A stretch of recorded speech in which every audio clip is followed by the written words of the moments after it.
بسم الله الرحمن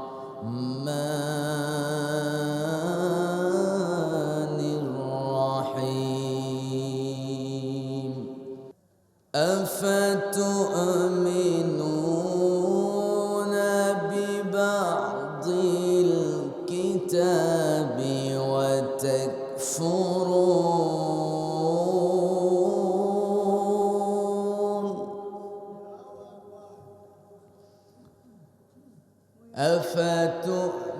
أفتؤمنون ببعض الكتاب وتكفرون ببعض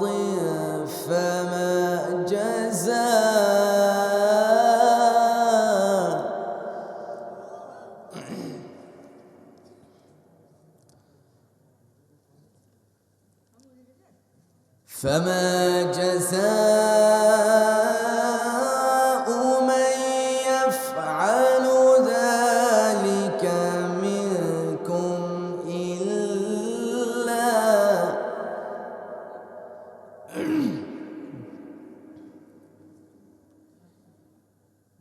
إلا خزي في الحياة الدنيا ويوم القيامة يردون إلى أشد العذاب وما الله بغافل عما تعملون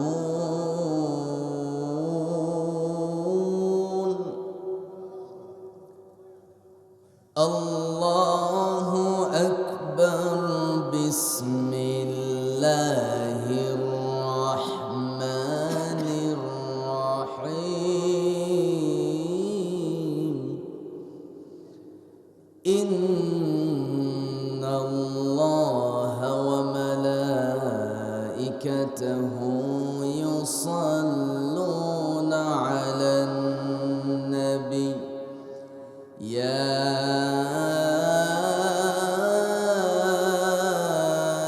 أيها الذين آمنوا صلوا عليه وسلموا تسليما اللهم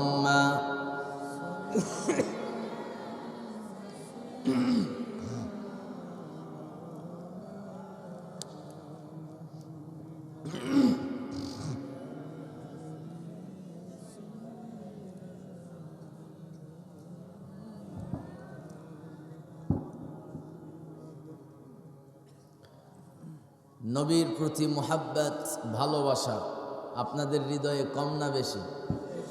একটু আওয়াজ করে বলেন, কম না বেশি? তাহলে একটু নবীর প্রেমে মাতোয়ারা হয়ে জবান খুলে উচ্চ আওয়াজে সবাই বলুন আল্লাহুম্মা সাইয়্যিদিনা مولانا محمد وعلى آل سيدنا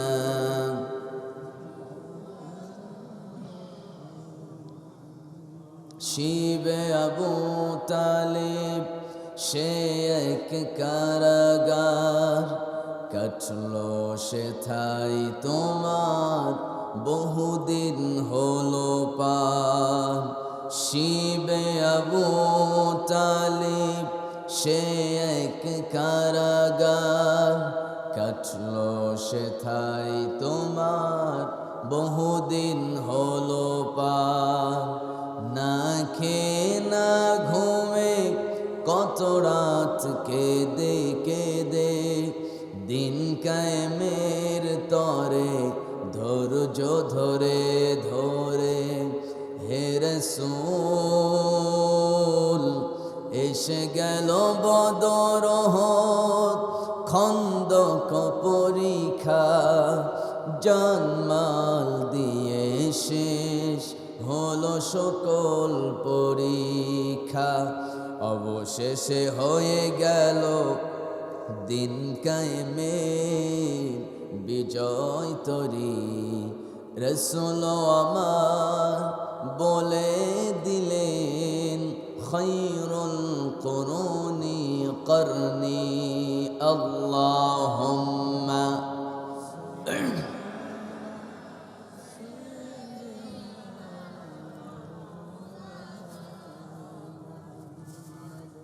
وعلى آل سيدنا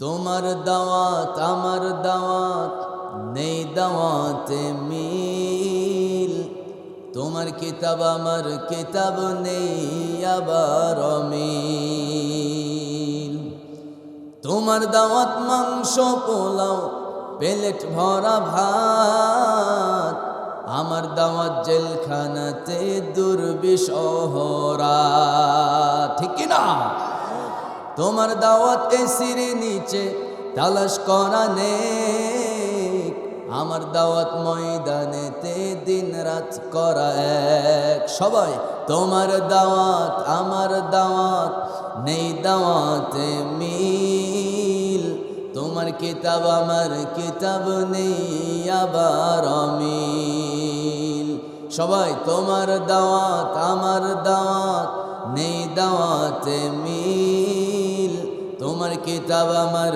কিতাব নেই আবার মিল তোমার দাওয়াত দেখে না ঘুষ সমাজ ভরা সুদ তোমার দাওয়াত বৈধতা দেয় ফেরাউন নমরুদ যেরকম ঠিক না তোমার দাওয়াত দেখে না ঘুষ সমাজ ভরা সুদ তোমার দাওয়াত বৈধতা দেয় ফেরাউন নমরুদ আমার দাওয়াত ইসলামী আইন আল কোরআনের বল আমার দাওয়াত মানে না তো জুলুম বাজির দল তোমার দাওয়াত আমার দাওয়াত নেই দাওয়াতে মিল তোমার কিতাব আমার কিতাব নেই আবার মিল কুষ্টিয়া জেলার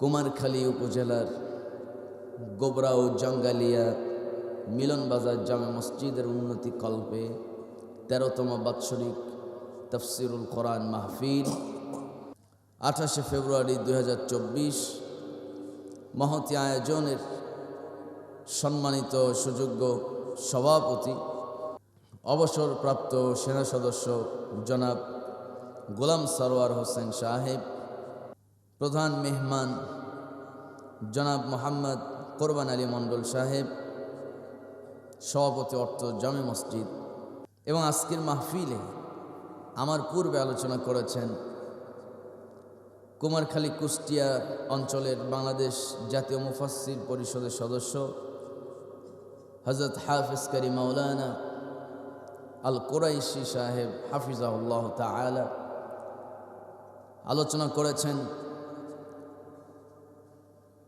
উস্তাজুল আসাদিজা মাগুরার নন্দিত মুফাসসির নিয়ামতে ভরা কোরআন শিক্ষা সোসাইটির মহাপরিচালক শেখ কারি মাওলানা নিজামউদ্দিন আনসারী হাফিজাহুল্লাহ তাআলা যাদের নামগুলো আমি আপনাদের সামনে নিলাম আল্লাহ প্রত্যেকের দ্বারা দ্বীন এবং ইসলামের খেদমত বিশ্বময় করার তৌফিক দান করুক জোরে বলি আমিন ইকো দিয়ে না ইকো একদম কমে শুধু রিভারটা একটু দিয়ে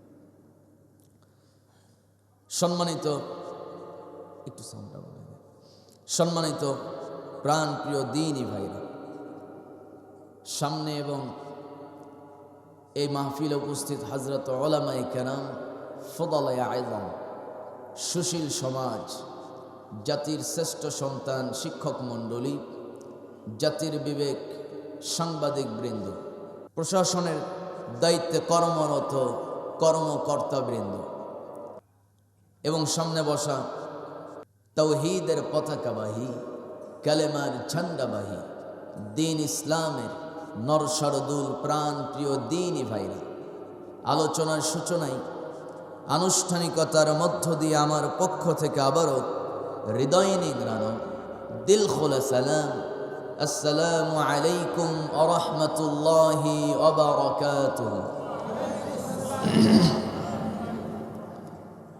কুষ্টিয়া কুমারখালীবাসী কেমন আছেন আপনারা? আমি আলোচনা শুরু করতে না করতেই আপনাদের এই অত্র মসজিদের সুনামধন্য খতিব উনি আমাদের মাঝে উপস্থিত হয়েছেন। আপনারা খুশি না বেজার? আমার অত্যন্ত শ্রদ্ধেয় বড় ভাই, সারা দুনিয়া তাফসির মাহফিল করেন, কোরআনের দাওয়াত, কোরআনের তাফসির প্রোগ্রামে তিনি আলহামদুলিল্লাহ একটা গুরুত্বপূর্ণ ভূমিকায় রয়েছেন। আল্লাহ তাআলা আমার বড় ভাইকে জগৎ বিখ্যাত দাঈল আল্লাহ এবং কোরআনের পাখির উত্তরসূরি নন্দিত মুফাসসির হিসাবে কবুল আর মঞ্জুর করুক। জোরে বলি আমিন। আর একটু জোরে আওয়াজ করে বলি আমিন। সম্মানিত ভাইয়েরা, যে মহান আল্লাহ তাআলা সারাদিনের সকল ব্যস্ততা থেকে মুক্ত করে কোরআনের টানে জান্নাতের বাগানে আসার বসার তৌফিক দিয়েছেন, শুকর আদায় করছি মুহাব্বাতান, জোরালো কণ্ঠে বলে উঠছি আলহামদুলিল্লাহ। অগণিত দরুদ ও সালাম বর্ষিত হোক মানবতার মহান মুক্তির দূত আকায়ে নামদার তাজদার মদিনা, আমার আপনার প্রিয় হাবিব, চিৎকার মেরে বলছি আহমদ মুস্তফা, মুহাম্মদ মুস্তফা সাল্লাল্লাহু আলাইহি ওয়াসাল্লাম। সম্মানিত ভাইরা, আমি ছোট মানুষ, আপনারা দাওয়াত করেছেন, তেমন ইলম কালাম কিছু নাই, কিন্তু মানুষ ডাকে একটু আসি। কিন্তু কথা হলো, আমরা তো কেবলমাত্র কোনো ব্যক্তির কথা শোনার জন্য এখানে আসি না, আমরা আসছি কেবলমাত্র শুধুমাত্র আল্লাহর কালাম কোরআন শুনতে। জোরে কোন ঠিক কিনা? এই কোরআনের ভিতরে কোনো ব্যক্তির মন গড়া, কোনো ব্যক্তির নিজের তৈরি করা কোনো কথা এই কোরআনের ভিতরে আছে? যারা আওয়াজ করতেছেন না, মনে সন্দেহ আছে আপনাদের। আওয়াজ করে বলেন, এই কোরআনের ভিতরে কোনো ব্যক্তির মন গড়া কোনো কথা এই কোরআনের ভিতরে থাকতে পারে? শুধুমাত্র কেবলমাত্র কোরআনের শুরু থেকে নিয়ে শেষ পর্যন্ত একজনের কথা এখানে আছে। তিনি আমার কে? আসতে বলবেন না মুসলমান, কে? আল্লাহ তাআলা। তো সেই কোরআন থেকে আমরা অল্প কিছু কথা, অল্প সময়, সংক্ষিপ্ত সময় আমরা শোনার চেষ্টা করব। জোরে বলি ইনশাআল্লাহ। সম্মানিত ভাইরা, সম্মানিত বন্ধুগণ, আমি আজকে কোরআনের একটা অধ্যায়, কোরআনের একটা ছোট্ট একটা সাবজেক্ট নিয়ে কথা বলতে চাই। সেটি হলো মানুষের প্রতি কোরআনের 5টি দাবি আছে। কুমারখালীবাসী, কুষ্টিয়াবাসী একটা আওয়াজ করে বলেন, প্রত্যেকটা মানুষের প্রতি কোরআনের দাবি কয়টা? সবাই তো বলে না, কয়টা? 5টা দাবি। এই 5টি দাবি যদি কেউ আদায় করতে না পারে, এই 5টি দাবি যদি কেউ পূরণ করতে না পারে, কোরআন তাদের বিরুদ্ধে কিয়ামতের দিন আল্লাহর আদালতে মামলা করবে। যেরকম ঠিক কিনা? সেই কোরআন আমাদের বিরুদ্ধে যেন মামলা না করে, সেই মামলা থেকে বাঁচার জন্য এই 5টি দাবি আদায় করার দরকার আছে না নাই? আসতে বলবেন না, আছে না নাই? সম্মানিত ভাইয়েরা, আল্লাহ তাআলা শুরুতেই বলছেন কোরআনের 1 নম্বর দাবি, কোরআনুল কারীমের 2 নম্বর সূরা, সূরা বাকারা 85 নম্বর আয়াতের শেষ অংশে আল্লাহ তাআলা সুন্দর করে জানিয়েছে। আল্লাহ রাব্বুল আলামিন বলেন, কোরআনের 1 নম্বর দাবি দুনিয়ার তামাম মানুষকে সুন্দর করে জানায় দিতেছেন। আল্লাহ তাআলা বলছেন, আফাতুমিনুনা বিবাদিল কিতাবি ওয়া তাকফুরুনা বিবাদ ফামা জাযাউ মান ইয়াফআলু যালিকা মিনকুম ইল্লা খিzyun ফিল হায়াতিদ দুনিয়া। জোরে বলুন আল্লাহু আকবার।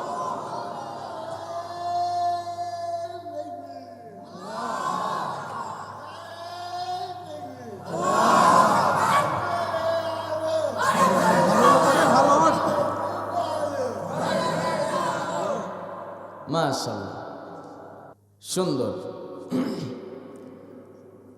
আমার বন্ধুগণ, আল্লাহ রাব্বুল আলামিন বলছেন, বান্দা আফাতুমিনুনা বিবাদিল কিতাব ওয়া তাকফুরুনা বিবাদ ফামা জাযাউ মান ইয়াফআলু যালিকা মিনকুম ইল্লা খিzyun ফিল হায়াতিদ দুনিয়া ওয়া ইয়াওমাল কিয়ামাতি ইউরাদ্দুনা ইলা আশাদ্দিল আযাব।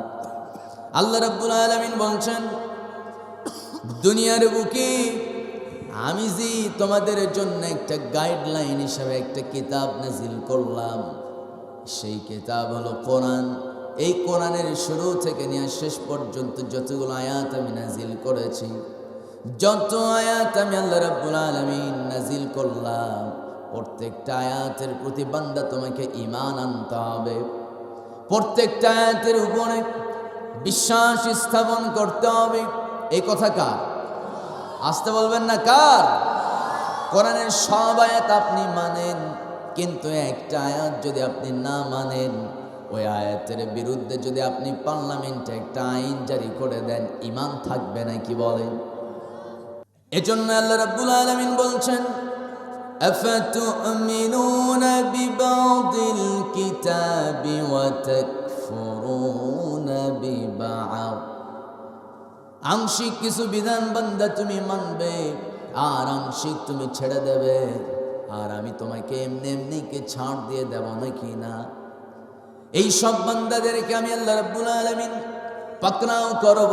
ফামা জাযাউ মান ইয়াফআল যালিকা মিনকুম ইল্লা খিzyun ফিল হায়াতিদ দুনিয়া। জোরে বলুন আল্লাহু আকবার। বান্দারে, যারা এই কাজগুলো করবে, দুনিয়াতেই আমি আল্লাহ রাব্বুল আলামিন এমন ভাবে তাদেরকে লাঞ্ছিত অপমানিত করব, যেটা মানুষের সামনে একটা ইতিহাস হয়ে থাকবে। জোরে কোন আল্লাহু আকবার। এই আয়াতের ভিতরে আল্লাহ যে তথ্য দিয়েছেন, এই তথ্য যদি বর্তমান সময়ের সঙ্গে যদি একটু মিলায়, অনেকটা স্পষ্ট হয়ে যাবে। আমার বন্ধুগণ, কোরআনের এক একটা বিধানের বিরুদ্ধে যদি কেউ অবস্থান নেয়, অথবা কোরআনের বিরুদ্ধে যদি কেউ অবস্থান নেয়, আল্লাহ রাব্বুল আলামিন দুনিয়াতেই যে লাঞ্ছিত অপমানিত করেন, একটু প্রমাণ দেব নাকি বলেন? প্রমাণ দেব। এই আয়াত কতটা সত্যতা বহন করছে একটু শোনেন। মাত্র 2 বছর আগে টাকলা মুরাদ, যিনি ছিলেন একজন মন্ত্রী, সে কোরআনের বিরোধিতা করার কারণে, ইসলামের বিরোধিতা করার কারণে নানান স্টেজে, বিভিন্ন স্টেজে মহাসমাবেশে বক্তব্য দিতে নিয়ে বলেছেন, বাংলাদেশের রাষ্ট্রীয় ধর্ম ইসলাম, এটা রাখা যাবে না। ঠিক না? আমার কথার মধ্যে কি ভুল আছে? রাষ্ট্র ধর্ম ইসলাম, এটা রাখা যাবে না। অথচ উনি একজন মন্ত্রী ছিলেন এবং একজন রানিং এমপি ছিলেন। আমার বন্ধুগণ, সময় বেশি দিন গেল না, একটা অডিও ক্লিপ মাত্র ভাইরাল হয়ে গেছে। শেষ পর্যন্ত মন্ত্রিত্ব গেছে, নমিনেশন গেছে।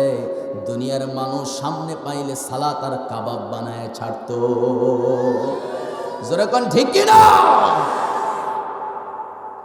আমার ভাইয়েরা, কোরআনের বিরুদ্ধে যারা অবস্থান নেবে, আল্লাহ রাব্বুল আলামিন ছাড় তো দিবেই না। পরের অংশে আল্লাহ কি বলছেন শোনেন, ওয়ায়াউমাল কিয়ামাতি ইউরাদ্দুনা ইলা আশাদ্দিল আযাব। যেরকম আল্লাহু আকবার। আল্লাহ বলছেন এই লোকটা যখন মৃত্যুবরণ করবে, এই লোকগুলো যখন মারা যাবে, আল্লাহ তাআলা বলছেন আমি তাদেরকে শুধু আযাবই দেব না, শুধুমাত্র আমি তাদেরকে গ্রেপ্তার করব না, শুধুমাত্র তাদেরকে জাহান্নামে দিয়ে আমি থেমে যাব না। ওই জাহান্নামের ভিতরে সবচাইতে যন্ত্রণাদায়ক আযাব কি আছে, সেই যন্ত্রণাদায়ক আযাবে আমি আল্লাহ নিজেই তাকে পাকড়াও করে ফেলবো। ঠিক কি না আমার ভাইয়েরা, আমার বন্ধুগণের জন্য কোরআনের 1 নম্বর দাবি হলো কোরআনের যতগুলো আয়াত আছে সবচাইতে প্রসিদ্ধ মত হচ্ছে, সবচাইতে সহি মত হলো 6666টা আয়াত আছে। যে কয়টা আয়াতই থাকুক না কেন, শুরু থেকে নিয়ে যতগুলো আয়াত এই কোরআনের ভিতরে আল্লাহ রাব্বুল আলামিন নাযিল করেছেন, প্রত্যেকটা আয়াতের উপরে ঈমান আনতে হবে। এই কথা কার? সবাই তো বলে না কার? আমার বন্ধুগণ, আমার ভাইয়েরা, এটা হলো কোরআনের 1 নম্বর দাবি। প্রত্যেকটা আয়াতের উপরে আপনাকে ঈমান আনতে হবে। আর কি করতে হবে শোনেন, ইন্নাল্লাযীনা ক্বালু রাব্বুনাল্লাহু সুম্মা ইসতাকামু তাতানাজ্জালু আলাইহিমুল মালায়েকা। জোরে বলুন আল্লাহু আকবার। আল্লাহ রাব্বুল আলামিন বলছেন, বান্দারে যারা বলে আমার রব আল্লাহ, আমার আইনদাতা আল্লাহ, আমার বিধানদাতা আল্লাহ, আমার দল তো সেই দল যেই দলের মনোনয়ন দিয়েছেন আমার আল্লাহ, আমি তো সেই দলের কর্মী যেই দলের স্বীকৃতি দিয়েছেন আমার আল্লাহ। এই কথা যে বলবে শুধু বলেই নাই, কি করেছে শোনেন, রব্বুনাল্লাহু সুম্মা ইসতাকামু তাতানাজ্জালু আলাইহিমুল মালায়েকা। জোরে বলুন আল্লাহু আকবার।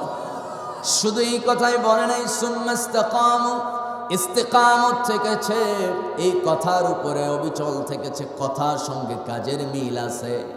এই কাজ যারা করেছে আল্লাহ তাআলা বলছেন মালায়েকা ফেরেশতারা তাদের জন্য দোয়া করতে থাকে। জোরে কোন সুবহানাল্লাহ। ফেরেশতারা বলে আল্লাহ এই বান্দার জিন্দেগীর সব গুনাহ তুমি মাফ যতক্ষণ না করছো, আমরা তোমার দরবার ছেড়ে যাব না। আমার বন্ধু, আমার ভাইয়েরা, শেষ পর্যন্ত আল্লাহ তাকে মাফ করে দেন। আবার পরের অংশ আল্লাহ বলছেন আল্লা তাখাফু ওয়ালা তাহজানু ওয়া আবশিরু বিল জান্নাতিল্লাতী কুনতুম তুআদুন। জোরে বলুন আল্লাহ।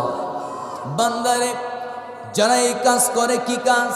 সুম্মা ইসতাকামু, এই কথার উপরে অবিচল থাকে, আমার রব আল্লাহ, আমার দল তো সেই দল যেই দলের মনোনয়ন স্বীকৃতি দিয়েছেন আমার আল্লাহ, এবং যে আল্লাহর আইন মানে, আল্লাহর আইন প্রতিষ্ঠার জন্য যে সংগ্রাম করে, আল্লাহ রাব্বুল আলামিন বলছেন আল্লাহ তাখাফু, দুনিয়াতে তাদের জন্য কোনো ভয় নাই, আখিরাতেও তাদের জন্য কোনো ভয় নাই। ওই বান্দা মরতে দেরি, আমার জান্নাতে সে ঢুকতে দেরি হবে না। আর একটু জোরে কোন সুবহানাল্লাহ। আমার বন্ধুগণ, বেলাল রাদিয়াল্লাহু তাআলা আনহু ইসলাম গ্রহণ করলেন, মুহূর্তেই সংবাদ চলে গেল তার মনে, উমাইয়ার কান পর্যন্ত সংবাদ পৌঁছে গেল। উমাইয়া ডেকে বলছে, ও বেলাল, আমাদের আইনদাতা তো আবু জেহেল, সে যে আইনটা আমাদের উপরে কার্যকর করবে সে আইনটাই মানতে হবে। কিন্তু বেলাল, বেশ কিছুদিন যাবৎ দেখতে পেতেছি, শুনতেও পেলাম তুমি নাকি ইসলাম গ্রহণ করেছ, তুমি নাকি মুহাম্মাদের কালিমা গ্রহণ করেছ। ও বেলাল, তুমি নাকি আমাদের আইনদাতা আবু জেহেলকে অস্বীকার করে নাকি মুহাম্মাদের আল্লাহর আইন স্বীকার করে নিয়েছ। বেলাল রাদিয়াল্লাহু তাআলা আনহুর সঙ্গে সঙ্গে ভয় না করে তিনি মুনিব উমাইয়ার মুখেই বলে দিলেন। উমাইয়ার মুখের উপরে চোখে চোখ রেখে শাহাদাত আঙ্গুলি উঁচু করে বলছেন, যে আল্লাহ আমাকে বানিয়েছেন, ও উমাইয়া, যে রব তোমাকে আমার মুনিব বানিয়েছেন, যে আল্লাহ গোটা দুনিয়া সৃষ্টি করেছেন, যার হুকুমে, যে মহান আল্লাহ তাআলার পারমিশনে সূর্য পূর্ব দিগন্তে উদিত হয়, এরপরে পশ্চিম দিগন্তে অস্তমিত হয়ে যায়, সেই মহান আল্লাহর আইন ছাড়া আমি দুনিয়ার মানুষের বানানো আইন বিশ্বাস করি না, মানি না। এই কথা বলা মাত্র বেলালকে গ্রেপ্তার করা হলো, শিকল পরানো হলো। বেলাল রাদিয়াল্লাহু তাআলা আনহুকে উত্তপ্ত বালির উপরে চিৎ করে শোয়াই দিয়া গরম লোহা তার দেহের ভিতরে সেক লাগায়, যে জায়গায় সোয়া লাগায়, যে জায়গায় টাচ করে সেই জায়গায় একেবারে পুড়ে ফোসা হয়ে যায়। শরীরের গোস্তগুলো গলে গলে মাটিতে টপ টপ করে পড়ে যায়। কিন্তু বেলাল রাদিয়াল্লাহু তাআলা একটা বারের জন্য ইসলাম ছাড়তে চান না। এক পর্যায়ে বেলাল রাদিয়াল্লাহু তাআলা বলছেন, আল্লাহ আহাদ, আল্লাহ আহাদ, আল্লাহ এক, আল্লাহ এক, তার কোনো সমকক্ষ নাই। সঙ্গে সঙ্গে উমাইয়া এই কথা সহ্য করতে না পেয়ে বেলালকে করলো কি, একটা লম্বা খুঁটির সঙ্গে দাঁড় করায় বেঁধে ফেললো। এরপরে বেলালের জিব্বাটা একটা প্লাস দিয়ে জোরে চাপ মেরে সেই জিব্বা বের করে ফেলা হলো। জিব্বা বের করে বাবলা গাছের কাটা জিব্বার মধ্যে ঢুকায় দেওয়া হলো। সঙ্গে সঙ্গে বেলালের জিব্বা থেকে ফেনকে দেওয়া রক্ত বের হয়। আমার বন্ধুগণ, আমার ভাইয়েরা, এই জন্য বেলাল আজান দিলেও আজানটা শুদ্ধ হতো না। কিন্তু আমার রাসূল হচ্ছেন মসজিদে নববীর ইমাম, আর অন্যদিকে মসজিদে নববীর সবচেয়ে বিখ্যাত মুয়াজ্জিন হচ্ছেন বেলাল রাদিয়াল্লাহু তাআলা আনহু। আল্লাহু আকবার। সেই রকম ইমানি পরীক্ষায় যারা অংশগ্রহণ করতে চান, আমার ভাইয়েরা, আজকের আলোচনাটা টোটালি আপনাদেরকে শুনতে হবে। শুনবেন তো ইনশাআল্লাহ? যারা আজ করে বলি ইনশাআল্লাহ। সম্মানিত ভাইয়েরা, কয়দিন বাঁচবো, কয়দিন দুনিয়াতে থাকবো, সব শেষ হয়ে যাবে, কিছুই থাকবে না। আমাদের দেশে কতজন প্রধানমন্ত্রী হলো, কতজন এমপি হলো, কতজন সাবেক হয়ে গেল, তাদের তো অস্তিত্ব পাওয়া যায় না, ঠিক কিনা? সবাইকেই চলে যেতে হবে। এই মসজিদে বর্তমানে যিনি খতিব আছেন, তিনি কি চিরকাল থাকবেন নাকি? বলেন, আসতে বলবেন না, থাকবে নাকি? যে এই মসজিদের যিনি সভাপতি বা সেক্রেটারি, যিনি এই মসজিদের কমিটিতে আছে, আমার বন্ধুগণ, তিনি কি চিরকাল থাকবেন নাকি? বলেন, এই দায়িত্ব কি চিরকাল থাকবে নাকি? চিরকাল থাকবে না। অবশ্যই একদিন আমাকে আপনাকে অব্যাহতি দেওয়া হবে, মৃত্যু হয়ে যাবে। আমার ভাইয়ের, আমার বন্ধুগণ, কিন্তু কথা হলো, এই দুনিয়াতে কারা শ্রেষ্ঠ, কার কথা সবচেয়ে সুন্দর, কার কথা আল্লাহর কাছে সবচেয়ে পছন্দের? আল্লাহ রাব্বুল আলামিন তাও সুন্দর করে দুনিয়ার তামাম মানুষকে জানায় দিতেছে। যারা পারেন একটু ঠোঁট মিলিয়ে পড়েন, ওয়ামান আহসানু কাওলাম মিম্মান দাআ ইলাল্লাহ ওয়া আমিলা সালিহান ওয়া ক্বালা ইন্নানি মিনাল মুসলিমিন। জোরে বলুন আল্লাহু আকবার। আমার ভাইয়েরা, আল্লাহ রাব্বুল আলামিন সূরা হামিমের সাজদার ভিতরে সুন্দর করে দুনিয়ার মানুষকে জানায় দিতেছে, ও দুনিয়াবাসী শোনো, এই দুনিয়ার বুকে তার চেয়ে উত্তম কথা আর কার হতে পারে, তার চেয়ে সুন্দর কথা আর কার হতে পারে? যেই লোকটা আল্লাহর পথে চলে, আল্লাহর আইন মানে, আল্লাহর দিন কায়েমের পথে অবিচল থাকে। শুধু তাই নয়, আমার বন্ধু, ওই লোকটা শুধু আল্লাহর পথে নিজেই থাকে, বিষয়টা এমনটা নয়। আল্লাহর পথে অবিচল থাকে, পাশাপাশি মানুষকেও আল্লাহর পথে ডাকে, আল্লাহর দিকে ডাকে। আর যখন তাকে প্রশ্ন করা হয়, তোমার পরিচয় কি, কোনো কিছু না বলে সে বলে দেয়, আনা মিনাল মুসলিমিন, আমার পরিচয় হতেছে মুসলমান। জোরে কোন সুবহানাল্লাহ। আমাদের পরিচয় কি? সবাই কয় না কি? মুসলমান। কিন্তু অনেক সময় দেখা যায়, আমি বিভিন্ন জায়গায় বিভিন্ন প্রশ্নের সম্মুখীন হই। আপনি কোন তরিকা? আপনি কি আহলে হাদিস? আপনি কি হানাফি? আপনি কি লামাজাবি? এরকম প্রশ্ন করার মতো কিছু মানুষ এলাকায় থাকে কি থাকে না? আছে না নাই? আছে। আপনি কি মিলাদ কিয়াম করেন নাকি? প্রশ্ন আছে না নাই? আপনি কি নামাজের পর দোয়া করেন নাকি? এরপরে আবার প্রশ্ন ছুড়ে ফেলে যে আপনি কোন তরিকার, আপনি কোন পীরের মুরিদ। আমার বন্ধুগণ, এগুলো আমাদের পরিচয় নয়, এগুলো তো আমাদের পরিচয় হওয়ার কথা না। আমাদের সবচেয়ে বড় পরিচয় হতেছে মুসলমান। কি পরিচয় বলেন? আসতে বলবেন না ভাই, একটু আওয়াজ করে বলেন কি পরিচয়? মুসলমান। মৃত্যুর পর ফেরেশতারা আপনাকে এই কথা জিজ্ঞেস করবে না যে মান দীনুকা, তোমার দিন কি। এই কথা বলবে না যে তোমার মাযহাব কি, তোমার তরিকা কি। এই সব প্রশ্ন নয়, আমাকে একটাই প্রশ্ন করা হবে, তুমি কোন ধর্মের। সঙ্গে সঙ্গে বলতে হবে আমি কি হানাফি মাযহাবি, ইল্লা মাযহাবি আহলে হাদিস, এগুলো নাকি আমার পরিচয় মুসলমান। মুসলমান, ইসলাম আমার ধর্ম, ঠিক কি না? আমার ভাইয়ের একটু কান লাগান, এই কোরআন তো নরমাল কোনো কিতাবের নাম নয়। কোরআন হচ্ছে এমন একটা কিতাব, আল্লাহ রাব্বুল আলামিন দুনিয়ার তামাম মানুষকে সুন্দর করে জানায় দিতেছে, ও দুনিয়াবাসী শোনো, এই কোরআন যে আমি নাজিল করলাম, এই কোরআনের কিছু বৈশিষ্ট্য আছে। সেই বৈশিষ্ট্য কি আল্লাহ রাব্বুল আলামিন বলছেন, বান্দা এই কোরআন যদি তুমি মানতে পারো, কোরআন যদি পড়তে পারো, তোমার ঈমানটা বেড়ে যাবে। আর যখন বান্দার ঈমান বেড়ে যাবে, কোনো বাতিল শক্তি তাকে পথভ্রষ্ট করতে পারবে না। যেরকম ঠিক কিনা? আমার ভাইয়ের, আমার বন্ধুগণ, একটু কান লাগান। এই দুনিয়াতে কয়দিন থাকবো কোনো গ্যারেন্টি নাই। সবাইকে চলে যেতে হবে, সবাইকে মৃত্যুবরণ করতে হবে, একদিন সবাইকে এই দুনিয়া ছেড়ে চলে যেতে হবে। তবে কোরআনের 5টি দাবি আছে মানুষের প্রতি। কোরআনের 5টি দাবি বললাম, কয়টা বলেন? কয়টা বললাম? একটা বলছি। সে একটা কি? প্রত্যেকটা আয়াতের উপরে ঈমান আনতে হবে এবং এগুলো মানতে হবে, ঠিক কি না? আমার দেশে মদ হালাল না হারাম? হারাম কয়। হালাল হারাম না হালাল? কিসের হারাম? আমার দেশে তো মদ হালাল। মদ আল্লাহ হারাম করেছেন, জুয়ার কারবার আল্লাহ রাব্বুল আলামিন হারাম করেছেন। কিন্তু আমার দেশে মদের কারবার আছে না নাই বলেন? সবাই তো বলে না, আছে না নাই বলেন? গাজার কারবার আছে না নাই? অনেক মাজারে গাজার বস্তা পাওয়া যায়, এরকম রেকর্ড আছে না নাই? আমার বন্ধুগণ, আমার ভাইয়েরা, এই গাজা, এরপরে মদ, হিরোইন, ফেন্সিডিল, আর কি আছে আমার ভাইয়েরা? তামাকের বাজেট আমার দেশে সংসদে, তামাকের বাজেট পাস হয়, তামাকের বিল পাস হয় সংসদে, মদের বিল পাস করা হয়েছে সংসদে।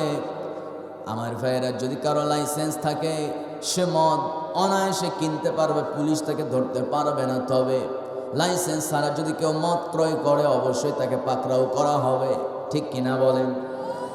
এই যে লাইসেন্স দেওয়া হলো, মদের লাইসেন্স কেন দেওয়া হবে?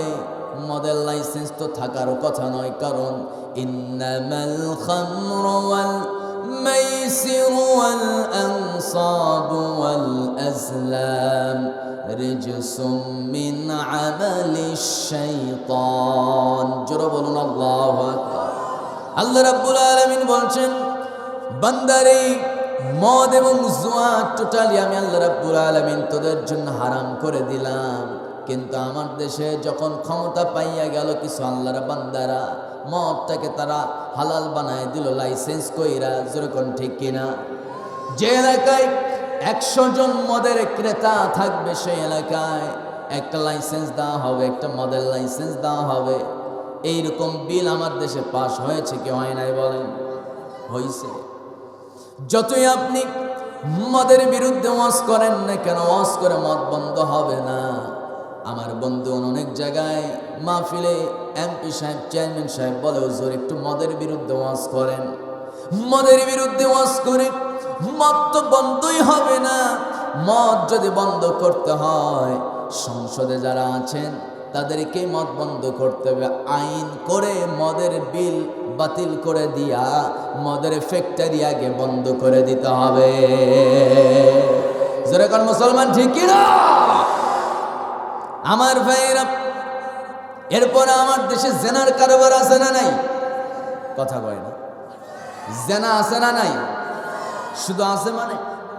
ঢাকা শহরে আপনি যান, কুষ্টিয়াতে কি হয় জানি না, কিন্তু আমি ঢাকা শহরে দেখছি বিভিন্ন ফ্লাইওভার, ব্রিজ, এরপরে বিভিন্ন রাস্তাঘাটের রাস্তার মোড়ে মোড়ে দেখা যায় কিছু ভিজিটিং কার্ড ফেলায় রাখে। গাছের নিচে যেমন পাতা পড়ে থাকে অনেকগুলো, মা বোনরা ওই পাতাগুলো ঝাড় দিয়ে সেগুলো বস্তার মধ্যে করে এনে জ্বালানি সংগ্রহ করে, ঠিক কিনা বলে? কিন্তু আমার বন্ধুগণ, ঢাকা শহর আপনি যাবেন, এমন কিছু অলিগলি আছে যেই জায়গাগুলোতে দেখা যায় এত পরিমাণে ভিজিটিং কার্ড পড়ে থাকে, এত পরিমাণে ভিজিটিং কার্ড চেনেন নাকি আপনারা? ওই ভিজিটিং কার্ড রাস্তার মোড়ে মোড়ে এত পরিমাণে পড়ে থাকে, মাঝে মধ্যে মনে হয় আমার বন্ধুগণ শীতকালে গাছের পাতা ঝরে, এই সময়টা মনে হয় গাছের পাতা ঝরে না? গাছের পাতা কোন সময় ঝরে যায়? বসন্তকালে কি কাল? বসন্তকাল। বসন্তকালে গাছ থেকে পাতা ঝরে পড়ে, এরপরে গ্রীষ্মকালে মনে হয় গাছ আবার নতুন করে পাতা বের হয়, ঠিক কি না? এই যে বসন্তকালে যেমন গাছের গোড়ায় পাতাগুলো পড়ে থাকে, মরা মরা পাতা, এত পরিমাণে পাতা পড়ে থাকে, ঠিক তেমনি করে আমার বন্ধুগণ ঢাকা শহরে প্রত্যেকটা দিন সকালবেলা যখন আপনি রাস্তা দিয়ে বের হবেন, ভোরবেলা কে বা কারা এত পরিমাণে ভিজিটিং কার্ড ফেলায় রাখে, সেখানে লেখা আছে কি জানেন? অমুক মহিলা, নাম তার ডালিয়া আপা, এই ডালিয়া আপা, এরপরে হোটেলের নাম লেখা থাকে, নিচে ফোন নাম্বার লেখা থাকে। আমার বন্ধুগণ এগুলো হচ্ছে কি বলে, একেবারে খোলামেলা জেনার কারবারের একটা সুযোগ করে দেওয়া হয়েছে। এর পেছনে রাষ্ট্রীয় একটা সহযোগিতাও আছে না নাই? বলেন, আসতে বলবেন না, আছে না নাই? পুলিশ যদি এগুলো তদারকি করে, তবে হ্যাঁ, সময় টিভিকে ধন্যবাদ জানাই, এরপরে যমুনা টিভি, এই দুইটা টেলিভিশনে আমি দেখলাম যে এই কাজ কারবারগুলো করছে কারা। এই নাম্বারগুলোতে ফোন দিয়ে তারা সেই হোটেলে গিয়ে তারা দেখে যে মোটামুটি প্রত্যেকটা হোটেলে 100 থেকে 200 জন মহিলা, এদেরকে মাত্র 100 টাকা, 500 টাকা, 1000 টাকা দিলেই আপনার সঙ্গে বিছানায় রাত কাটায় দেবে। যেরকম নাউজুবিল্লাহ, এগুলো গ্রেপ্তার হয় না কেন? অবাধ মেলামেশা, এগুলো অবাধ মেলামেশার সুযোগ করে দিয়েছে কারা? অবশ্যই এর পিছনে আমি মনে করি আবু জেহেলের উত্তরসূরিদের ষড়যন্ত্র আছে মুসলমান। যেরকম ঠিক কিনা? আমার ভাইয়েরা, সম্মানিত বন্ধুগণ, জেনাটাকে আজকে সহজ করে দেওয়া হয়েছে।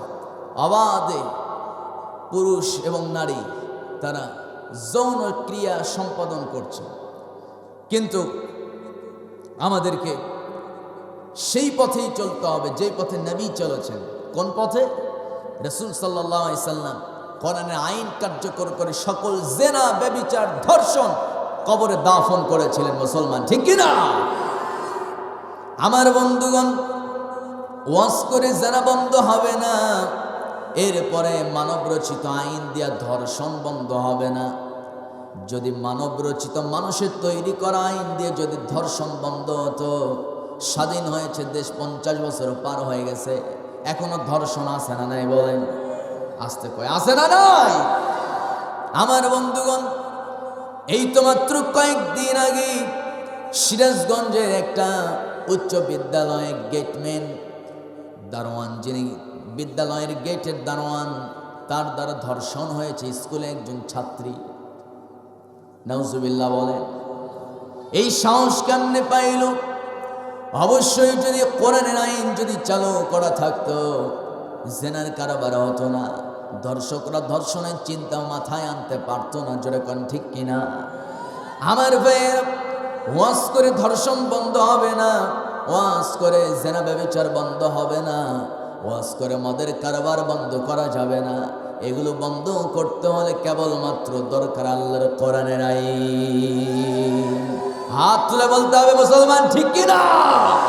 এই মতের পক্ষে রাজি আছেন কারা কারা? 2 হাত উঁচু করে আল্লাহকে দেখায় দেয় মুসলমান।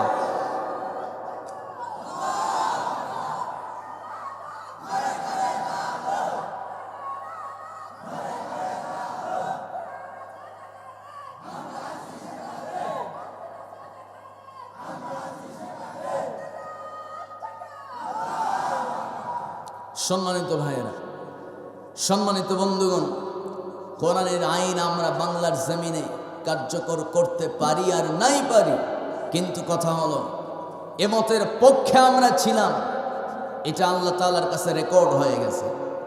এই ওসিলায় হয়তো আল্লাহ আমাদেরকে জান্নাত দিতে পারে। আমরা আজকের এই মাহফিলে প্রমাণ করে দিচ্ছি আমরা সেই সব ব্যক্তিদের সাথে নাই যারা আল্লাহর আইনের তোয়াক্কা না করে বাপ আর স্বামীর আইন দিয়ে দেশ চালায়। যেরকম মুসলমান ঠিক কিনা? আমার বন্ধুগণ, আমার ভাইয়েরা একটু কান লাগান।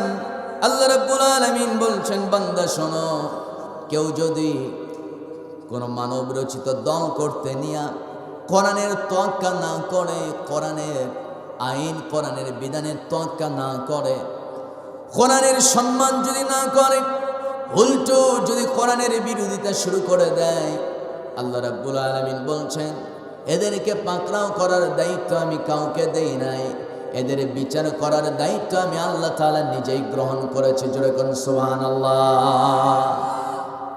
আওয়াজ এদিকে হয়, এদিকে হয় না কেন? আপনারা কি রাগ করতেছেন নাকি ভাই? কষ্ট হচ্ছে নাকি আপনাদের?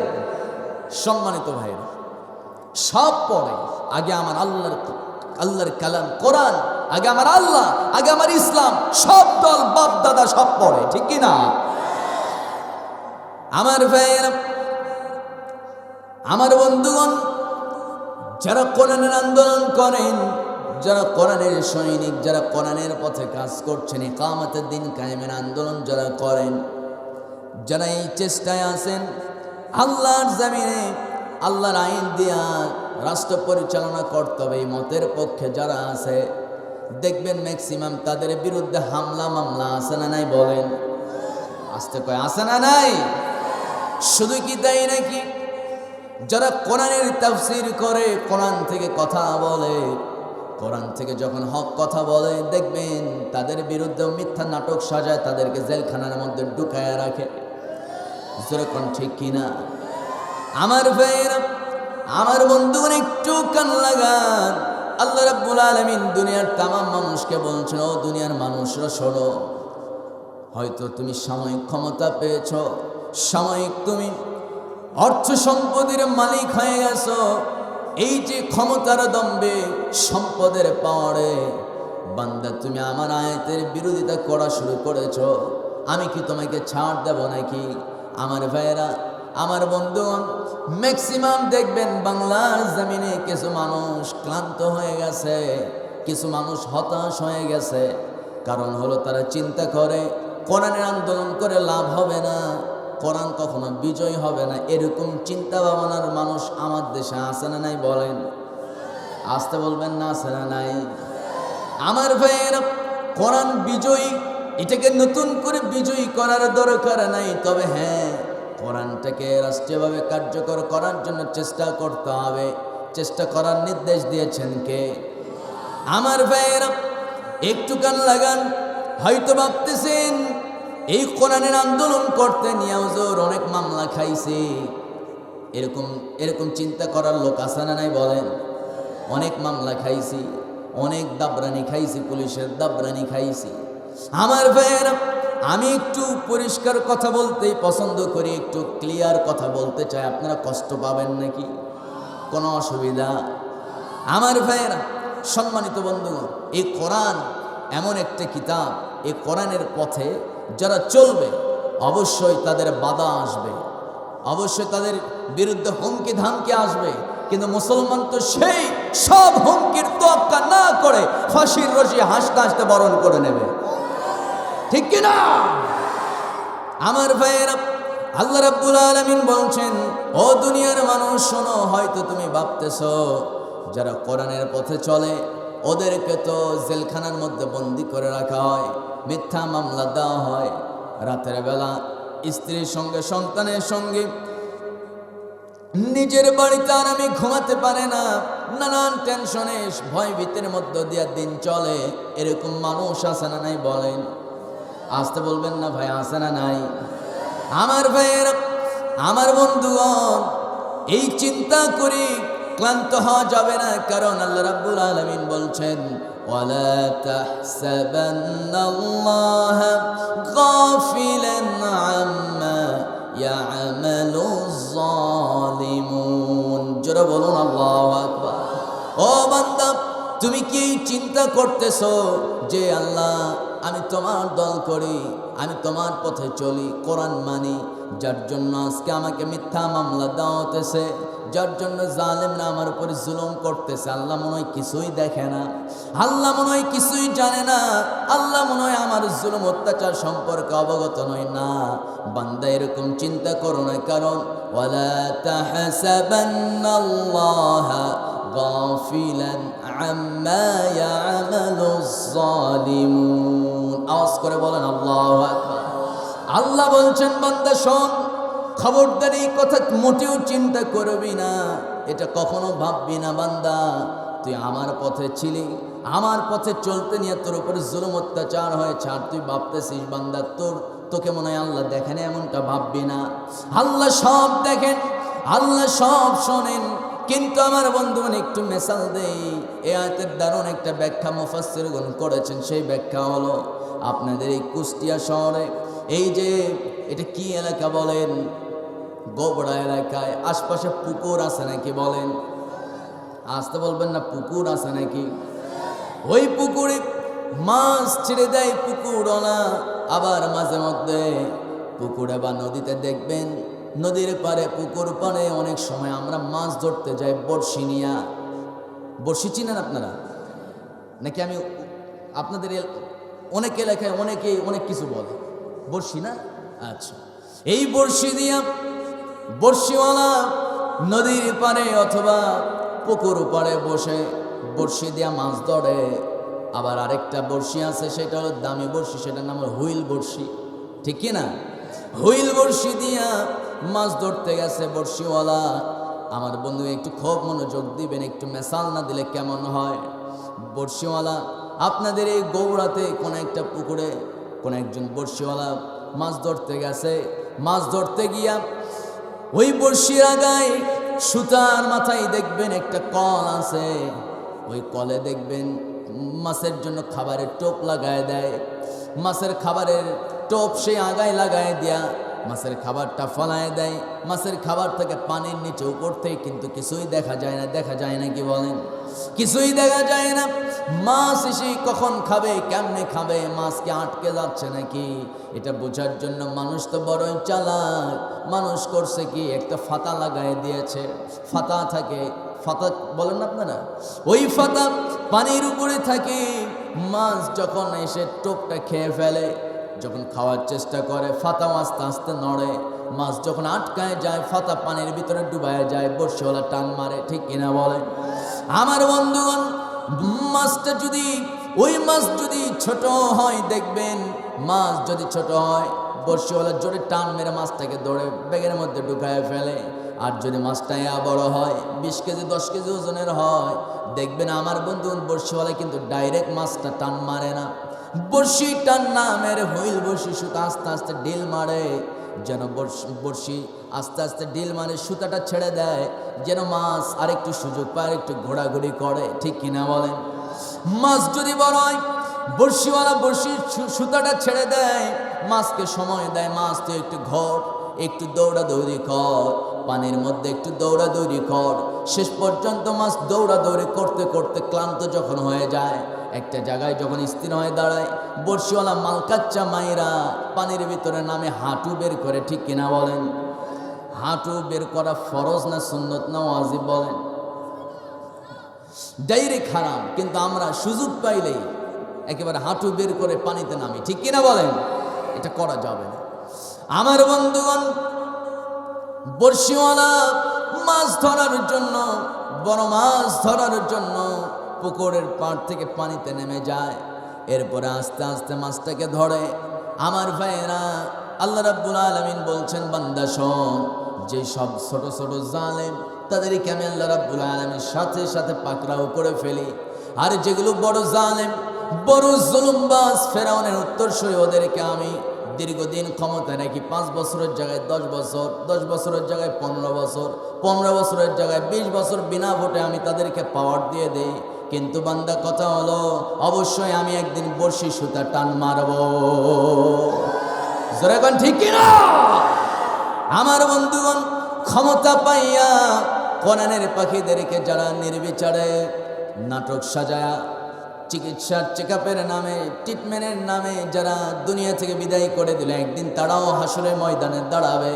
কোরআনের পাখির যারা ভক্ত তারাও একদিন হাসরের ময়দানে দাঁড়াবে। সেদিন মজার খেলা হবে, ঠিক কিনা? আমার বন্ধুগণ, 1 নম্বরই কোরআনের দাবিটা কি শোনেন। 1 নম্বর দাবি মনে আছে নাকি? 1 নম্বর দাবি হলো কোরআনের প্রত্যেকটা আয়াতের উপর ঈমান আনতে হবে। কি করতে হবে? ঈমান আনতে হবে। আমার ভাইয়েরা একটু কান লাগান। প্রত্যেকটা আয়াতের উপরে যে আপনি ঈমান আনবেন, আপনি বলছেন আমি প্রত্যেকটা আয়াতের উপরে ঈমান আনছি, কিন্তু এখানে এমনও কিছু মুসলমান বসে আছে ঈশার নামাজ না পড়ে ওয়াজ শুনতে আসছে। কথা কোন আছে না নাই? আছেন কারা কারা? আল্লাহকে দেখানোর জন্য হাত দুইটা উঁচু করে দেখান মুসলমান। হাতও উঠায়, তাকবীরও বলে। আমি বলছি যারা যারা নামাজ পড়েন নাই তারা হাত উঠায়।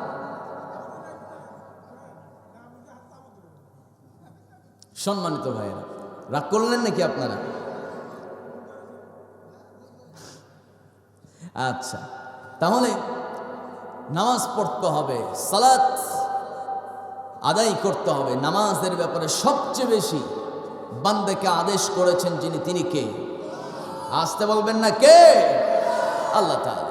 যাই হোক, আমি তো সালাত সম্পর্কে আজকে কথা বলবো না। আজকের কথা হলো, আজকের সাবজেক্ট হলো মানুষের প্রতি কোরআনের দাবি কয়টা? আসতে বলবেন না কয়টা? 5টা দাবি। 2 নম্বরের দাবি কি শোনেন।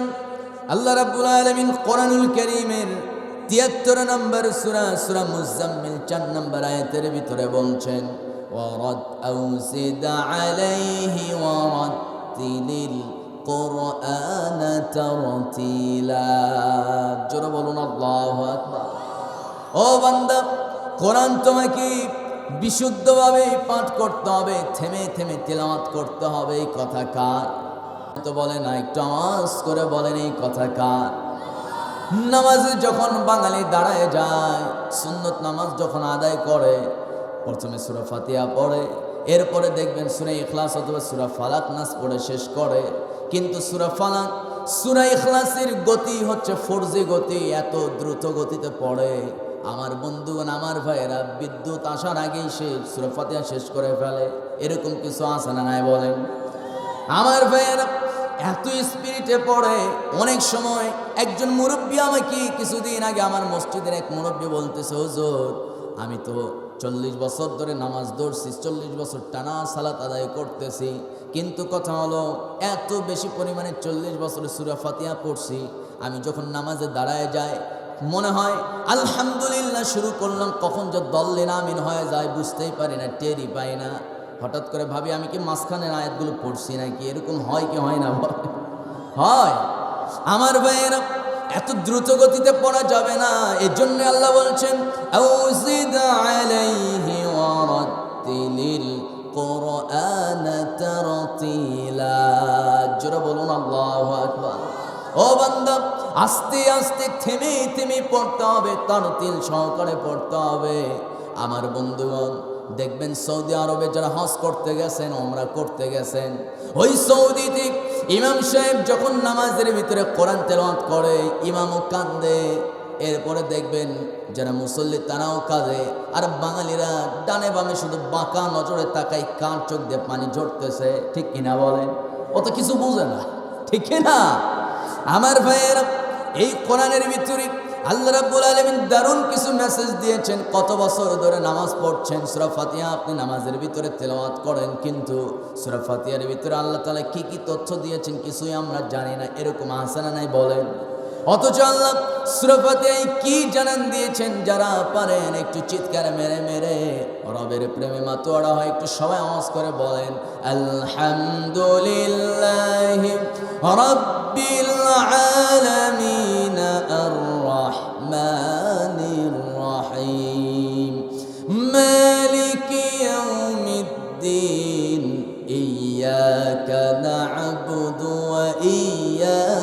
نستعين اهدنا الصراط المستقيم صراط الذين أنعمت عليهم غير المغضوب عليهم ولا الضالين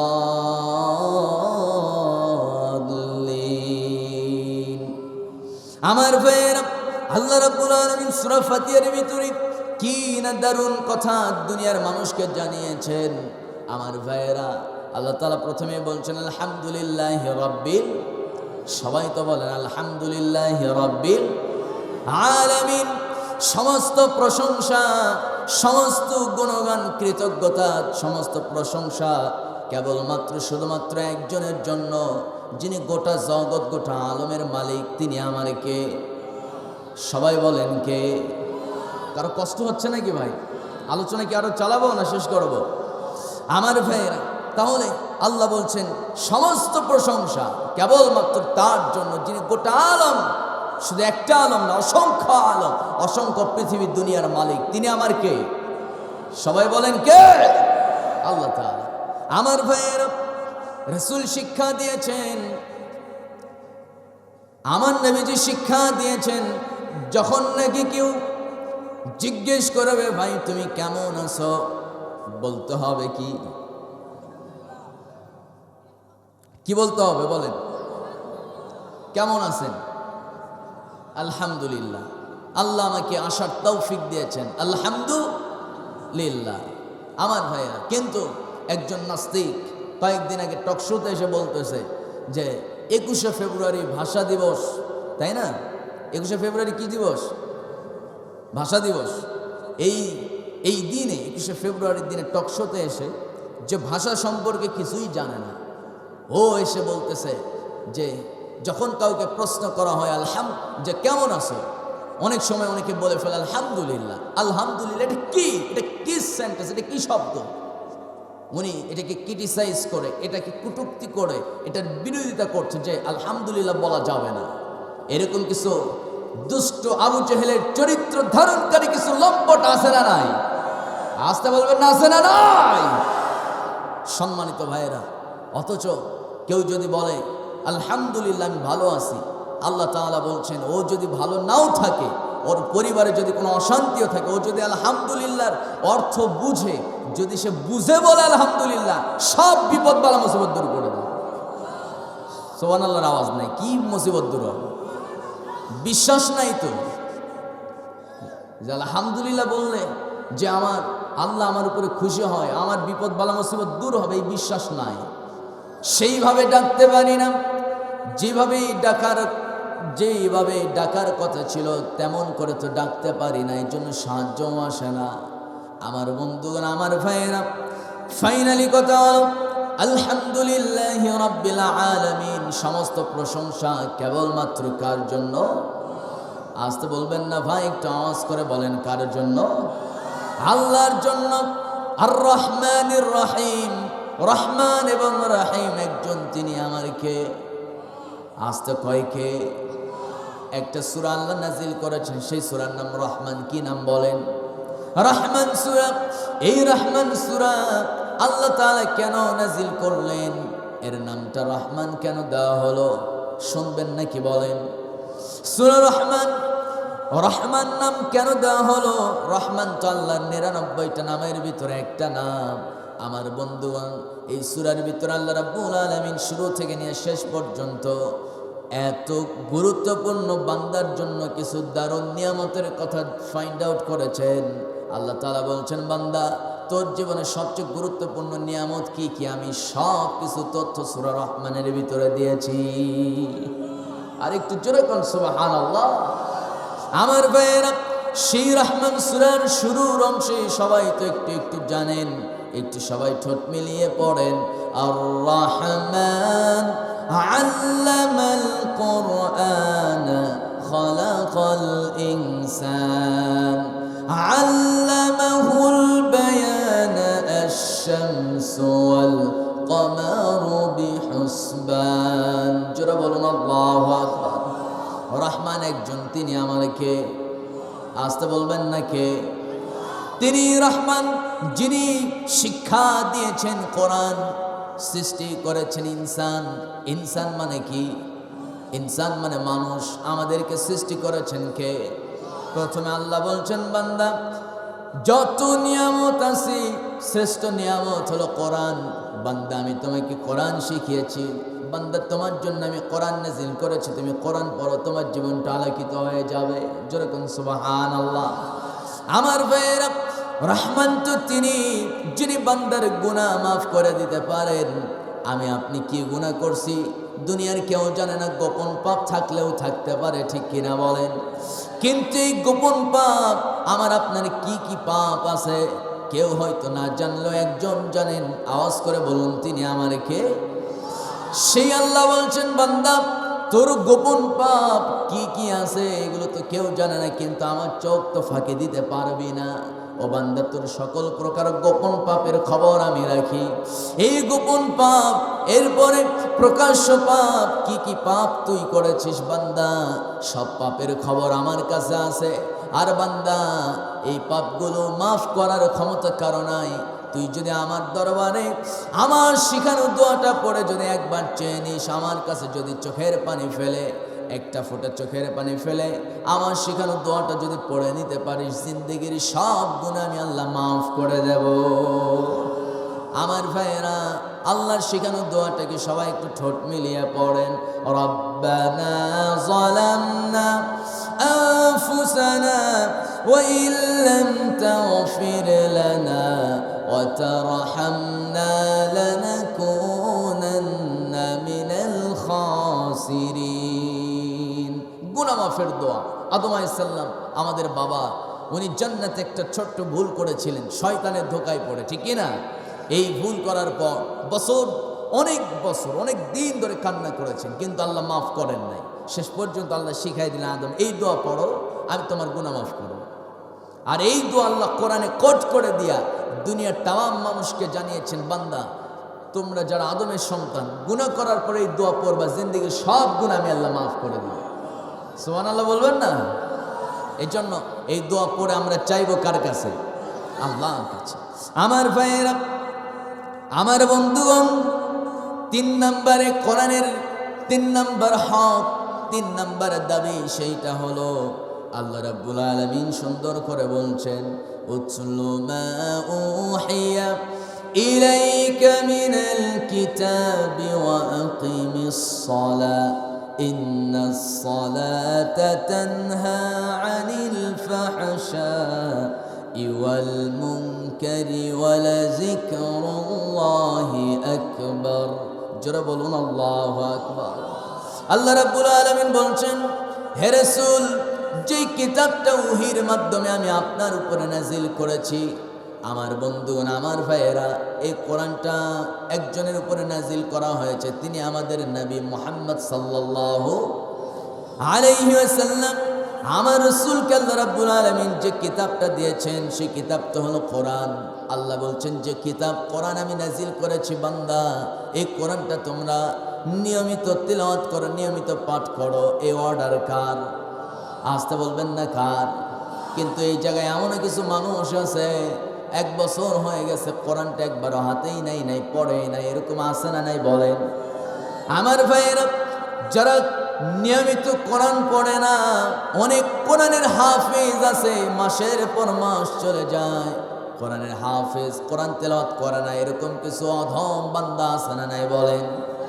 আমার ভাইয়েরা, ফাইনালি কথা হলো, কোরআনের 3 নম্বর দাবি, ও বান্দা খবরদার খবরদার, কোরআন পড়া থেকে বিরত থাকা যাবে না, অবশ্যই নিয়মিত কোরআন তেলাওয়াত করতে হবে। কোরআনটা নিয়মিত তেলাওয়াত করার নির্দেশ দিয়েছেন কে? আমার ভাইয়েরা, যারা কোরআন নিয়মিত তিলাওয়াত করবেন, আমার রাসূল বলছেন হাসরের ময়দানে বান্দা হয়তো তার আমলের কারণে ছাড়ও পেতে পারে, জান্নাত পেতেও পারে, কিন্তু কথা হলো যখন বান্দা জান্নাত পেয়ে যাবে, যে বান্দা কোরআন নিয়মিত তিলাওয়াত করে না, কিয়ামতের দিনে কোরআন জান্নাতের গেটে তাকে আটকায় ফেলবে, আল্লাহকে বিচার দেবে, বলবে, আল্লাহ এই বান্দা দিনের পর দিন চলে গেছে, মাসের পর মাস চলে গেছে, কোরআন তো শোনেই না, পড়েই না, বরঞ্চ কোরআনের আন্দোলন তো করেই না, উল্টো কোরআনের বিরোধিতা করে। এরকম করে কোরআন আপনার বিরুদ্ধে অবস্থান নেবে। আমার বন্ধুগণ, সেদিন এই কোরআন যদি আমার আপনার বিরুদ্ধে অবস্থান নেয়, জান্নাত কি কপালে থাকবে নাকি বলেন? আসতে বলবেন না ভাই, একটু আওয়াজ করে বলেন, থাকবে নাকি?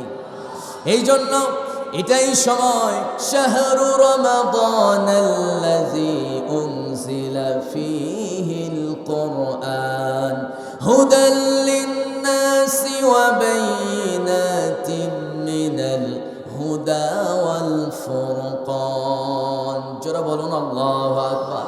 আল্লাহ রাব্বুল আলামিন বলছেন, ও বান্দা, এই কোরআনটা আমি আল্লাহ রাব্বুল আলামিন কোনো মাসে, 12 মাসের মধ্যে অন্য কোনো মাসে নাজিল করি নাই, তবে এই কোরআনটা মহামান্বিত একটা মাসে আমি নাজিল করেছি। সেই মাসের নাম কি বলেন? আস্তে বলবেন নাকি? রমজান। এটা শাবান চলতেছে, পরের মাসের নাম রমজান। রমজান মাসে কোরআন নাজিল হয়েছে, এই জন্য রমজান মাসের সম্মান বেড়ে গেছে। আমার বন্ধুগণ, রমজান মাস যেহেতু সামনে আসতেছে, এই কোরআন আমরা নিয়মিত তিলাওয়াত করব। জোরে বলি ইনশাআল্লাহ। হাত উঁচু করে একটু ওয়াদা করেন, এই কোরআন পড়বেন তো ইনশাআল্লাহ। আল্লাহ সবাইকে তৌফিক দিক। জোরে বলি আমিন।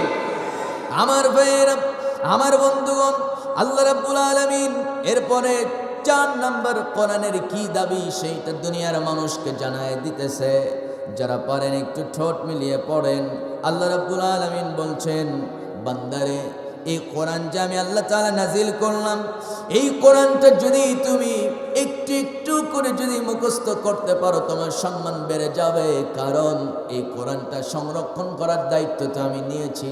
আল্লাহ রাব্বুল আলামিন সুন্দর করে বলছেন, ইন্না নাহনু নাযালনাল যিকরা ওয়া ইন্না লাহু লাহাফিজুন। জোরে বলুন আল্লাহু আকবার।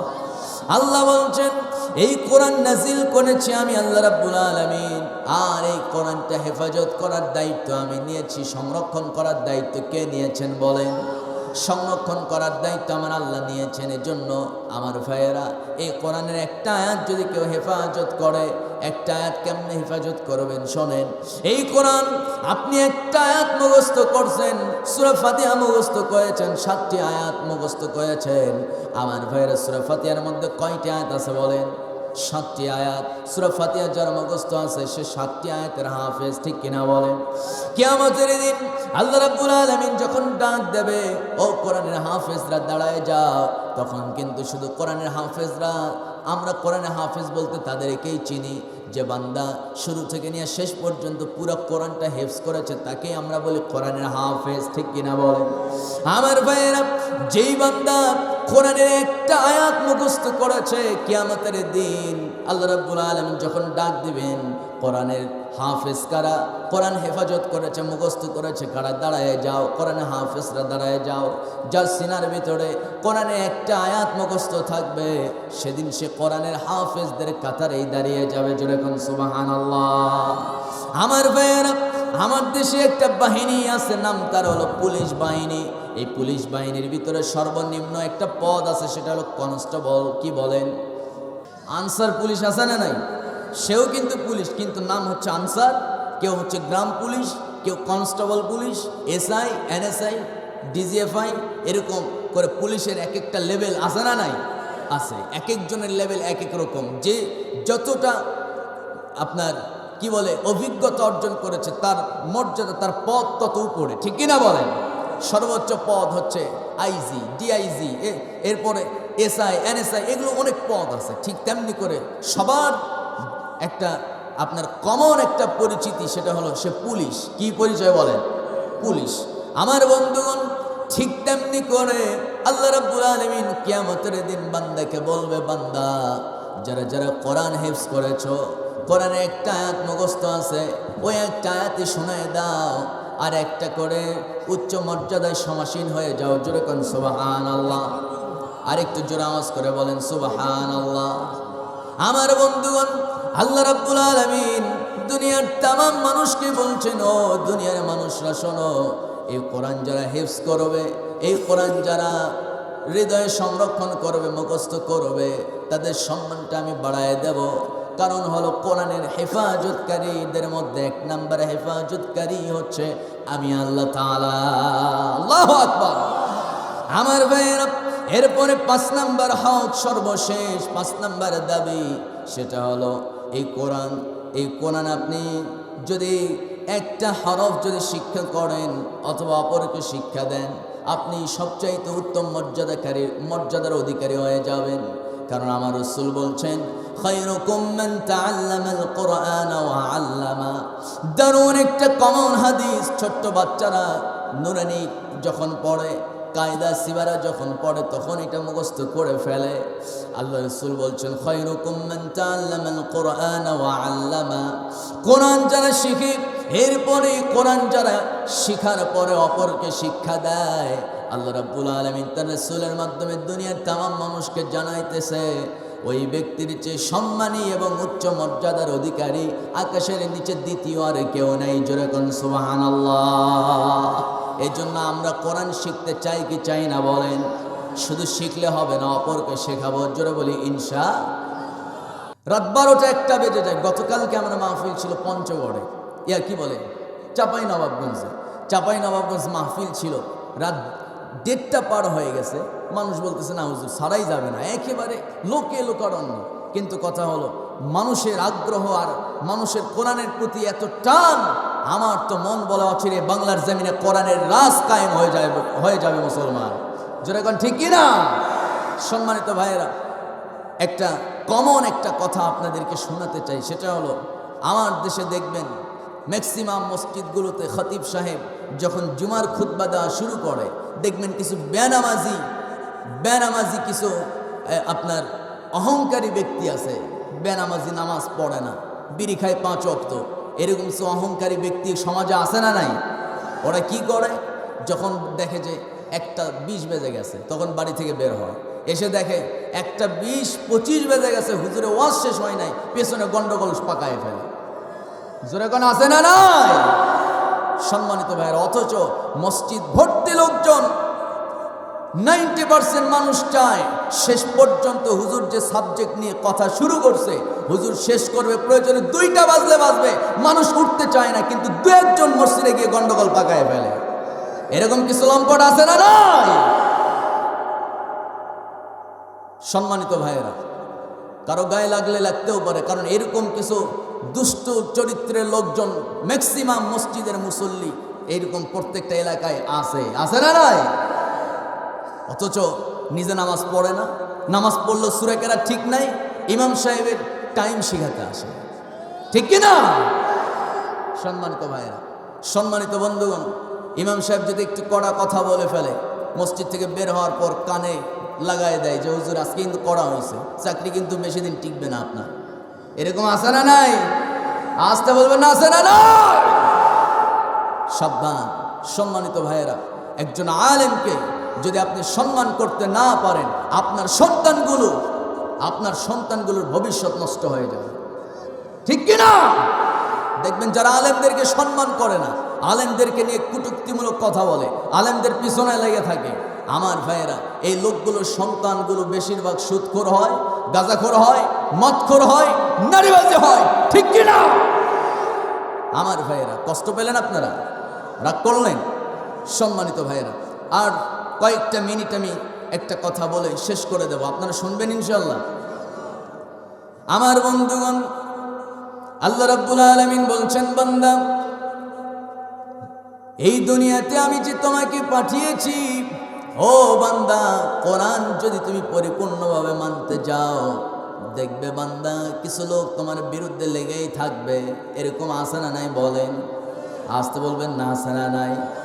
আমার রাসূল জন্মগ্রহণ করেছেন মদিনায় নাকি মক্কায়? কোথায়? আমার নবীজির জন্মস্থান কোথায়? মক্কা আমার রাসূলের জন্মস্থান, কিন্তু আমার নবীজি মৃত্যুবরণ করেছেন কোথায়? মদিনায়। আমার রাসূলের রওজা, নবীজির কবর, আমার রাসূলের মাকবারা মদিনার বুকে। আমার রাসূল জন্মগ্রহণ করলেন এক জায়গায়, মৃত্যুবরণ করলেন আর এক জায়গায়। আমার বন্ধুগণ, দূরত্ব হলো 680 মোটামুটি 680 কিলোমিটার। এত দূরত্বের রাস্তা। আমার নবীজি কেন হিজরত করলেন, কি জন্য হিজরত করলেন? আমার বন্ধুগণ, আমার রাসূল যখন কোরআন পাওয়ার আগে, কোরআনটা নবীজির উপরে নাজিল হওয়ার পূর্বে আমার নবীজি মানুষকে কোরআন ছাড়া যখন মানুষকে আল্লাহর পথে ডেকেছেন, মোটামুটি মানুষকে সৎ কাজে আদেশ করেছেন, মানুষ আমার নবীজির উপরে দারুণ সন্তুষ্ট ছিল, মানুষ আমার নবীজির উপরে দারুণ খুশি ছিল, কেউ রাসূলের বিরুদ্ধে ছিল না আমার ভাইয়েরা। কিন্তু যখন রাসূলের উপরে কোরআন নাজিল হয়ে গেল, আমার নবীজি যখন কোরআন থেকে মানুষের চরিত্রগুলো উন্মোচন করে দেওয়া শুরু করলেন, কোরআন থেকে যখন হক কথা বলা শুরু করলেন, আমার রাসূলের আপনজনেরা রাসূলের শত্রু হয়ে গেল, আমার নবীজির বন্ধুরা রাসূলের থেকে দূরে সরে গেল। আমার নবীজি একাকিত্ব ফিল করছেন, কিন্তু আল্লাহ তাআলা বলছেন লা তাহজান ইন্নাল্লাহা মা'ানা। হে রাসূল, আপনি একা নয়, আপনার সাথে আরেকজন আছেন। চিৎকার মেরে বলুন, তিনি আমার কে? আরেকটা আওয়াজ করে বলেন, কে? যারাই কোরআন মানবে, যারাই কোরআনের পথে থাকবে, সে তো একা নয়। রাষ্ট্রশক্তি তার বিরুদ্ধে থাকলেও অবশ্যই তার সাথে আছেন কে?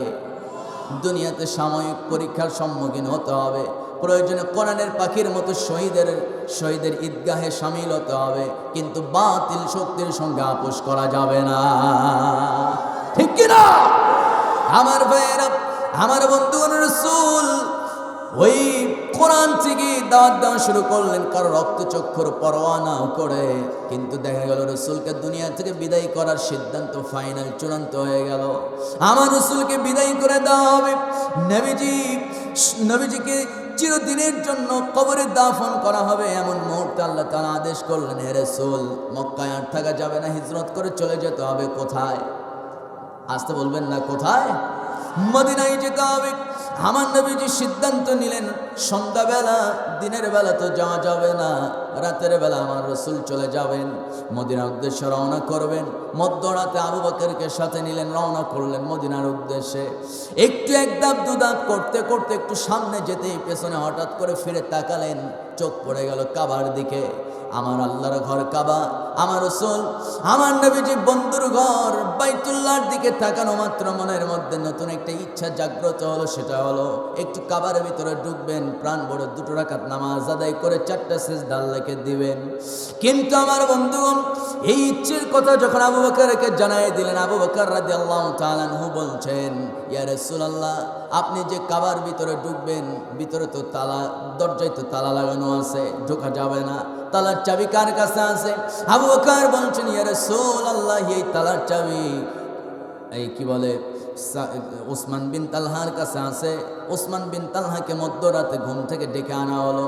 ঘুম বাপ ওসমান বিন তালহা আমার রাসূলের সামনে এসে যখন দাঁড়িয়েছে, রাসূল আমার তার মাথায়, তার শরীরে হাত বুলাইয়া মুস্কি একটা হাসি দিয়া বলছে, ওসমান বিন তালহা, শোনো, এই কাবার চাবি নাকি তোমার কাছে আছে, একটু চাবি দেবে নাকি? বলা তো যাবে না, নামাজ পড়বেন। বলতেছে, ওসমান, আমি একটু ভিতরের দৃশ্যটা দেখতে চাই, একটু চাবিটা দেবে নাকি? ওসমান বিন তালহা আমার রাসূলকে চাবি দেওয়ার কথা না বলেই, আমার রাসূলের কথার গুরুত্ব না দিয়া আমার রাসূলকে জোরে একটা থাপ্পড় মেরে দিলেন। পাশেই ছিল একটা বড় পাথর, ধারালো পাথর। আমার রাসূল মুখ থুবড়ে জমিনে পড়ে গেছে, ঠোঁট ফেটে ফেনকি দেওয়া রক্ত বের হয়। আমার বন্ধুগণ, সঙ্গে সঙ্গে আমার নবীজি পড়ে না থেকে একটু কষ্ট করে উঠে দাঁড়ালেন, বাম হাত দিয়ে চাপ মেরে, ঠোঁটটা শক্ত করে চাপ মেরে ধরে বলছেন, ওসমান বিন তালহা, শুনে রাখ, এই কাবার চাবির জন্য আজকে তুই আমারে রক্তাক্ত করে ফেললি, আমি তোকে কিছুই বলবো না, তবে এই কাবার চাবির জন্য আজকে তুই আমাকে রক্তাক্ত করেছিস, কিন্তু অবশ্যই আল্লাহ তাআলা এই কাবারের চাবি শুধু নয়, রাষ্ট্রীয় চাবি কাটি আল্লাহ তাআলা একদিন আমার হাতে উঠায় দিবে। আর একটু জোরে আওয়াজ করে বলেন, আল্লাহু আকবার। আমার ভাইয়েরা, ওসমান বিন তালহা থরথর করে শুধু কাঁপে, কারণ হলো ওসমান বিন তালহা ভালো করেই জানে মুহাম্মদ বিন আব্দুল্লাহ ছোট থেকে যা বলে আসছে একটা কথাও মিথ্যা নয়, যা বলছে তাই সত্য। জোরে কোন আল্লাহু আকবার। আমার ভাইয়েরা, সেই ওসমান বিন তালহা সঙ্গে সঙ্গে রাসূলকে ছোট্ট একটা মুস্কি হাসি দিয়ে প্রস্তাব দিয়ে দিলেন, ও মুহাম্মদ বিন আব্দুল্লাহ, শোনো, কাবার চাবি আমি তোমাকে দেব, তবে শর্ত হলো আবু জেহেল যেন না জানে। একটু কুমারখালীবাসী বলেন, কে না জানে? আবু জেহেল যেন না জানে। কে না জানে? চাবি দেবী, কিন্তু আবু জেহেল যেন না জানে। আবু জেহেলকে, যে ইসলামের চরম শত্রু, আমার রসুলকে বারবার রক্তাক্ত করেছে, আঘাত করেছে, আমার বন্ধুগণ, সেই আবু জেহেল যেন না জানে। কারণ আবু জেহেল ছিল তৎকালীন মক্কার সিটি মেয়র। কি মেয়র বলেন?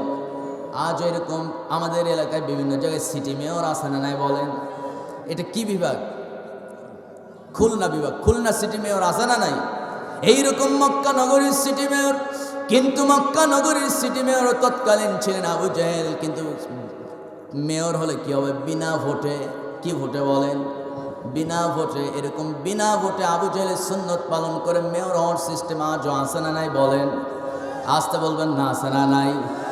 আমার ভাইয়েরা, সে আবু জেহেল যেন না জানে এই প্রস্তাব দিয়া চাবি আগায় দিতেছে আমার নবীজি নিবেন। এমন সময় জিবরাইল আমিন, জিবরাইল আলাইহিস সালাম এসে বলছেন, ইয়া রাসূলুল্লাহ, আপনি চাবি নেবেন না, আপনাকে অপমান করা হবে, আল্লাহ তো এটা সহ্য করবেন না, আপনি চাবি নেবেন না, বেশি দিন সময় লাগবে না, অবশ্যই এই কাবার চাবি শুধু নয়, গোটা আরব ভূখণ্ডের রাষ্ট্রীয় চাবিকাঠি একদিন আল্লাহ আপনার হাতে উঠায় দিবে। জোরে কোন মুসলমান, ঠিক কিনা? আজও যারা আলেমদেরকে শহীদ করছো, ফাঁসির রশিতে ঝুলিয়ে মারছো, জেনে রাখো অবশ্যই এই আলেমরাই বাংলার জমিন একদিন শাসন করবে মুসলমান। জোরে কোন, ঠিক কিনা? আল্লাহ তাআলা কবুল করুক। জোরে বলি আমিন। আরেকটু আওয়াজ করে বলি আমিন। আসেন দোয়া করি, সবাই একটু চিৎকার মেরে পড়ি, আশহাদু আল্লা ইলাহা ইল্লাল্লাহু ওয়াহদাহু লা শারীকা লাহু ওয়া আশহাদু আন্না মুহাম্মাদান আবদুহু ওয়া রাসূলুহু। একটু চিৎকার মেরে বলেন না, লা ইলাহা ইল্লাল্লাহু মুহাম্মাদুর রাসূলুল্লাহ সাল্লাল্লাহু আলাইহি ওয়াসাল্লাম।